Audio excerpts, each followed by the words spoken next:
So yeah, are we ready for our next act? Wonderful, Jim, this is your moment, mate. This was the moment you were built for, the man you've been following all your life. And now you get to introduce him. Yes, you will prepare, you will take your glasses off. Right, are you ready, Jim?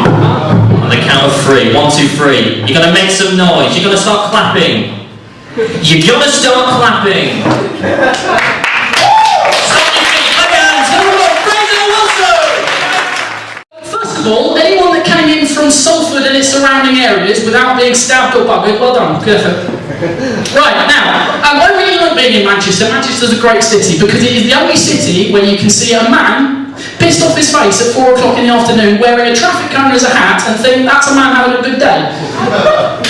Safe journey home, sir, carry on. Right, now, because we're all students, you know when you go, you come back from a party and you've locked yourself out in your house because you've got a kebab in one hand, a pop plant in the other, what are you going to do, right? You know when you come back from a party and you've got stuff that doesn't belong to you, it's called, stealing's the word I'm looking for, stealing, right? So, my house, right, my student flat looks like this, right? So I've got an orange barrier in the middle, right? I've got several traffic cones along the far wall, and in the back corner, I've got a small workman, does lane improvements.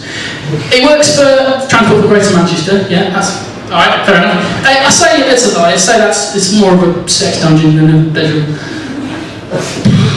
Don't know what I was going on with that. Anyway, now we've skipped all the nice bits, I'm just going to jump straight into the gritty bit. I can't poo, right? So that's the point of this story, is that my intestine is fucked. And I'm talking like there's a bear in your attic fucked. Or like you're a main character in a Tarantino film fucked, right? Or like, someone's favourite Game of Thrones character, that's how fucked you are, right? Now, I had surgery for this, right, where they cut me open and pulled out my intestine, right? So you know how wet wipe comes out of a packet? It's just like that. Right? So they pulled it out, and all I had in my head was this image of 2 surgeons with my intestine just going...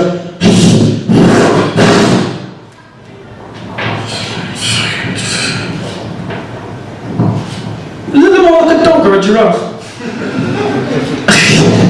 I woke up from the surgery with a tube up my penis, right? Now, this is that's not funny, that's how it, right? So I was pissing into a box, right? I woke up and the first thing my dad said was, hey, think about it, some people have to pay extra for that.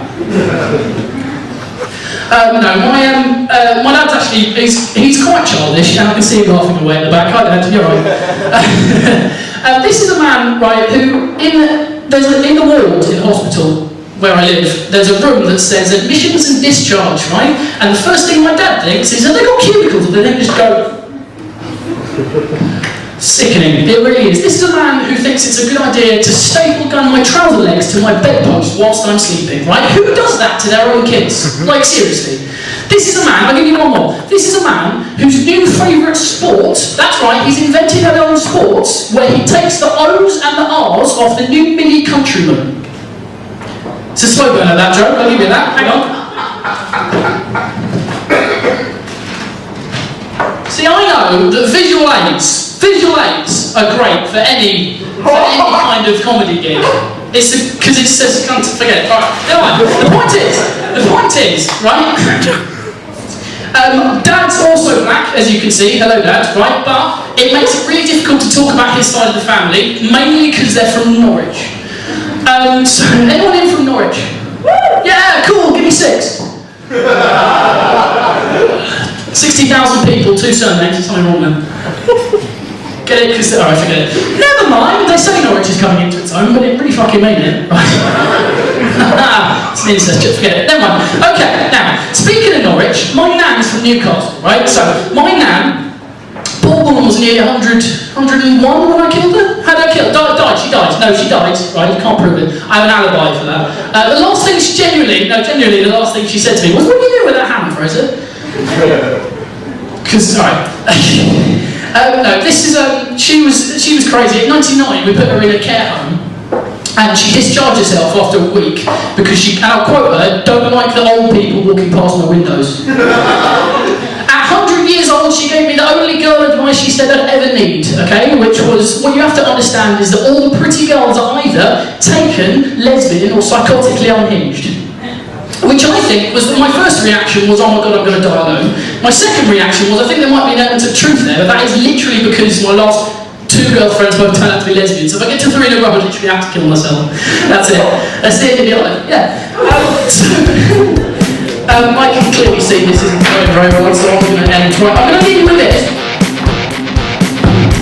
Because it's not mine. So. Fraser Wilson, see you later.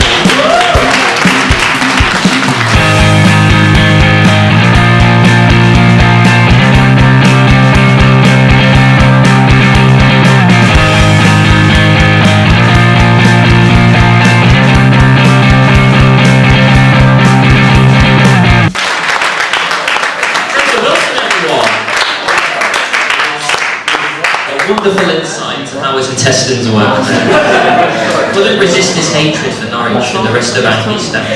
Jim, mate, well, you've been following him around all your life, and when I asked you to clap, it's just